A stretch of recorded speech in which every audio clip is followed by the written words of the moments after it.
तो अजीत डोभाल ने बहुत अच्छा काम किया था। सिक्किम पहले इंडिया का नहीं था, तो सिक्किम के राजा को CIA ने अपनी एक लेडीज को भेजा।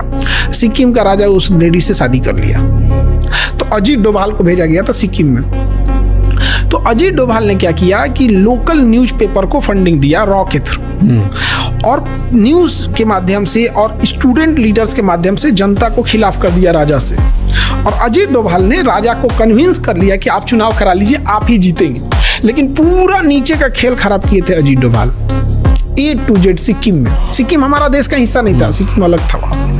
तो पूरी नीचे 4 साल लगा था अजीत डोभाल को, बहुत पैसा लगा, बहुत रिसोर्सेज लगे, तो पूरी पब्लिक खिलाफ हो गई थी और एक एक राजा की गलत नीतियों की पता चल गई थी। और इलेक्शन के 1 हफ्ते पहले अजीत डोभाल ने ये CIA की जो महिला एजेंट थी इसका पूरा खबर फैलवा दी पब्लिक में। अब चूंकि सिक्किम छोटा देश था, उस समय 5-10 लाख आबादी रहती थी, तो वहाँ खबर फैलाना बड़ा ईजी था। और खबर फैलाने से पहले वो अपना पूरा बता दिए थे कि एक आदमी 500 तक में ही ले जाएगा।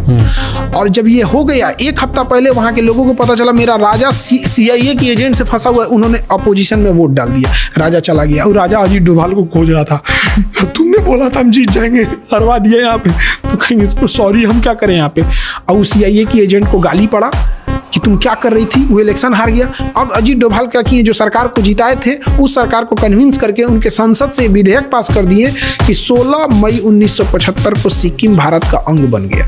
और भारत का आर्टिकल 2 कहता है कि आप भारत में अगर मिल गए ना तो भारत से अलग नहीं हो सकते। इंडिया आर्टिकल 1 और आर्टिकल 2। आर्टिकल 1 कहता है कि भारत यूनियन है, तो आप एक बार इसमें मिल गए तो जा नहीं सकते। और आर्टिकल 2 कहता है कि आप विदेशी किसी को मिला सकते हैं, तो आर्टिकल 2 के तहत यहाँ पे मिल गए, और जैसे ही मिल गए तो इनको पढ़ाया गया आर्टिकल 1 अब निकल नहीं सकते। अब CIA की जो लेडीज एजेंट थी उसको बड़ी गाली पड़ा, तो राजा को डिवोर्स देके चली गई। राजा का यार पत्नी भी गई, देश भी गया। यही रीजन है कि अजीत डोभाल को मोदी जी बहुत मानते हैं।